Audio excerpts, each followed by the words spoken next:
जी, जय श्री कृष्णा, जय श्री राधे। अभी तक हमने आपको सुनाया कि किस प्रकार राजा परीक्षित ने कलयुग को शरण दी और उसे 5 स्थान दिए रहने के लिए। जैसे ही राजा परीक्षित ने कहा कि तुम्हें अन्याय से कमाए हुए स्वर्ण में भी वास मिलेगा, राजा परीक्षित के सिर पर जो मुकुट था उस पर आ चढ़ा। ये जरासंध का मुकुट था जो भीम ने जरासंध को मार करके जीता था और हस्तिनापुर के स्वर्ण कोष में रख दिया था। स्वर्ण कोष से आज प्रथम बार परीक्षित ने इसे निकाला था और देशाटन के लिए जा रहे थे। जैसे ही परीक्षित ने कलयुग को कहा कि जाओ, अन्याय से कमाए हुए स्वर्ण में तुम्हारा वास हो, और कलयुग जरासंध के मुकुट पर हावी हुआ, उसी समय राजा परीक्षित ने एक पेड़ की छांव के नीचे बैठ करके अपने मंत्रियों से कहा कि मंत्रियों, आज हम आखेट अर्थात शिकार करना चाहते हैं। सभी मंत्रियों को आश्चर्य हुआ कि परीक्षित ने इससे पहले तो कभी कोई जीव हिंसा नहीं की और आज उन्हें शिकार करने का मन है। हालांकि यह क्षत्रियोचित है, राजा शिकार करते ही हैं, हो सकता है परीक्षित का आज मन हो आया हो। सभी ने कहा ठीक है महाराज। राजा परीक्षित एक सफ़ेद घोड़े पर सवार थे और उनकी सेना उनके पीछे पीछे आ रही थी। न जाने कैसा एक बीच में एक जंगल पड़ा और चौराहा आया तो सारी सेना भटक गई। कुछ दूरी चलने पर राजा परीक्षित ने जब मुड़ के देखा तो वे अकेले थे। अब उन्हें प्यास लगी। वे एक ऋषि शमिक मुनि के आश्रम में आए। शमिक मुनि के आश्रम में जब वे आए तो वहाँ देखा कि उनकी कुटिया में शमिक मुनि के अलावा, उनके आश्रम में उनके अलावा और कोई नहीं है। शमिक मुनि से राजा परीक्षित ने जल की याचना की, पर शमिक मुनि तो अपनी समाधि में स्थित थे। कलयुग के वशीभूत होने के कारण राजा परीक्षित को शमिक मुनि का जल मांगने पर भी कोई उत्तर न देना अपना अपमान लगा और उन्होंने कुछ दूरी पर पड़ा हुआ मरा हुआ सर्प उठा करके अपने बाण से शमिक मुनि के गले में डाल दिया। जब काफ़ी समय तक शमिक मुनि की समाधि नहीं खुली तो फिर राजा वहाँ से भूखे प्यासे ही चले गए। एक बच्चा जिसका नाम था श्रृंगी ऋषि, वह शमिक मुनि का पुत्र था, ऋषि शमिक का पुत्र था। उसके पास एक बालक दौड़ा दौड़ा आया। वह नदी के किनारे खेल रहा था। उस बालक ने श्रृंगी ऋषि से कहा, श्रृंगी, तुम्हारे पिता का राजा परीक्षित ने बड़ा अपमान किया है। वे समाधि में स्थित थे तो राजा परीक्षित ने उनके गले में काला नाग मरा हुआ डाल दिया। श्रृंगी युवा था और युवा अवस्था में क्रोध कुछ जल्दी ही आ जाता है। श्रृंगी ऋषि को यह सहन न हुआ और अपने पिता के अपमान से जल भुन करके उसी पवित्र नदी का जल हाथ में लेकर के जल को अभिमंत्रित करके श्रृंगी ऋषि ने राजा परीक्षित को श्राप दे दिया कि आज मैं ब्राह्मणों ऋषियों की शक्ति से परीक्षित को अवगत कराता हूं। इसे बड़ा अहंकार हो गया है जो इसने मेरे पिता का अपमान किया है।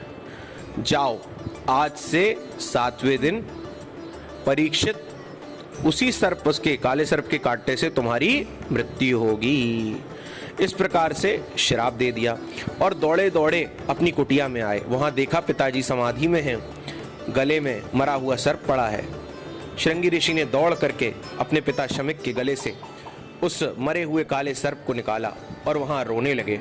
वह इतनी तीव्रता से रो रहे थे कि शमिक मुनि की आंखें खुल गई। उन्होंने पूछा तो श्रृंगी ने बताया कि आपके राजा परीक्षित ने बड़ा अपमान किया है और ये काला मरा हुआ सर्प आपके गले में डाल दिया था। मैंने उन्हें श्राप दे दिया है कि आज से 7वें दिन उनकी मृत्यु हो जाएगी। शमिक मुनि को बड़ा दुख हुआ और उन्होंने श्रृंगी को समझाया कि बेटा, इन धार्मिक क्षत्रिय राजाओं के द्वारा, धर्मपूर्ण व्यवहार करने वाले क्षत्रिय राजाओं के द्वारा ही यह पृथ्वी धर्म से परिपूर्ण है और हम सभी शांति से और आनंद से रहते हैं। वो राजा हैं, राजा को भूख प्यास जल्दी ज़्यादा समय तक सहन नहीं होती। वे राज परिवार के हैं और महलों में रहते हैं। गलती तो हमारी है जो वो हमारी कुटिया पे आए और हमने उनको जल भी नहीं दिया। खैर, अब जो होना है वो तो होना है। श्रृंगी के एक मित्र और अपने ही एक विद्यार्थी के हाथों शमीक मुनि ने राजा परीक्षित को यह संदेशा पहुंचवा दिया कि राजा परीक्षित, आज से सप्तम दिन काले सर्प के काटने से आपकी मृत्यु हो जाएगी। एक बालक यह समाचार लेकर के गया। राजा परीक्षित वैसे ही उस मुकुट को उतारने के बाद बदल गए थे और उन्हें बड़ा दुख हुआ था कि मैंने शमीक मुनि की कुटिया में जा करके उनका अपमान कर दिया। वे अपना माथा ठोक ही रहे थे कि समाचार आ गया शमीक मुनि के आश्रम से एक बालक आया है और उसने बताया कि आपको आज से 7वें दिन तक्षक सर्प डसेगा। परीक्षित को आनंद हो आया, मैंने जो गलती की थी उसका फल मुझे मिल रहा है। उन्होंने यह बिल्कुल नहीं विचार किया कि अरे छोटी सी तो गलती है, ऋषि ने मेरा अपमान कर दिया। वो तो कहते हैं कि मैंने ऋषि का अपमान किया है, यह उचित है जो मुझे दंड दिया जा रहा है। सब प्रकार के साज सज्जा, सब प्रकार के श्रृंगार और सब प्रकार के वस्त्रों का त्याग करके एक बिना सिली हुई धोती लगा करके गंगा नदी के किनारे राजा परीक्षित आकर के बैठ गए। राजा परीक्षित आए हैं ये जानकर के हजारों ऋषि वहां पर आ गए और राजा परीक्षित ने सबको हाथ जोड़ करके प्रणाम किया। ऋषियों ने पूछा, महाराज आप तो इस पृथ्वी के एक छत्र सम्राट हैं, आपका तो एक एक क्षण बड़ा कीमती है, आज आप गंगा नदी के किनारे शांत भाव से क्यों बैठे हैं, क्या कारण है? राजा परीक्षित ने बताया कि मुझे आज से सप्तम दिन तक्षक सर्प डसेगा, इसीलिए मैं चाहता हूं कि आप मुझे मेरी मुक्ति का उपाय बताएं। जो सर्वथा मरणासन्न हैं उनकी मुक्ति का क्या उपाय है? सभी संत एक दूसरे से विचार विमर्श कर ही रहे थे कि राजा परीक्षित के सामने श्री सुखदेव जी प्रकट हो गए।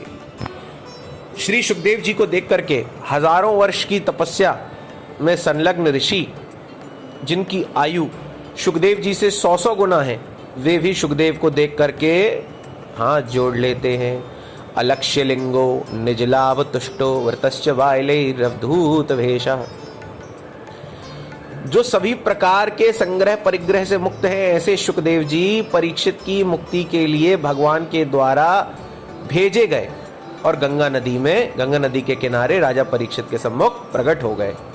राजा परीक्षित ने पाद प्रक्षालन किया, उनका बड़ा सम्मान किया, उन्हें आसन दिया और प्रश्न किया कि महाराज, जो जीव सर्वथा मरणासन्न है उसे क्या करना चाहिए, किस प्रकार से इस भवाटवी से, इस संसार से जीव की मुक्ति हो।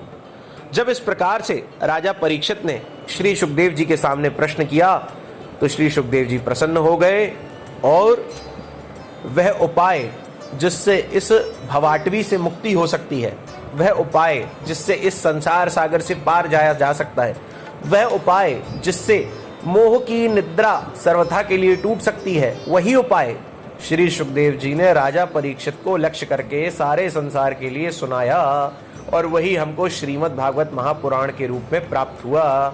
तो भैया, यह कथा अब आगे कि सुखदेव जी ने किस प्रकार से राजा परीक्षित के प्रश्नों को उत्तर दिया है, यह हम आपको कल सुनाएंगे। जय जय श्री कृष्णा, जय जय श्री राधे।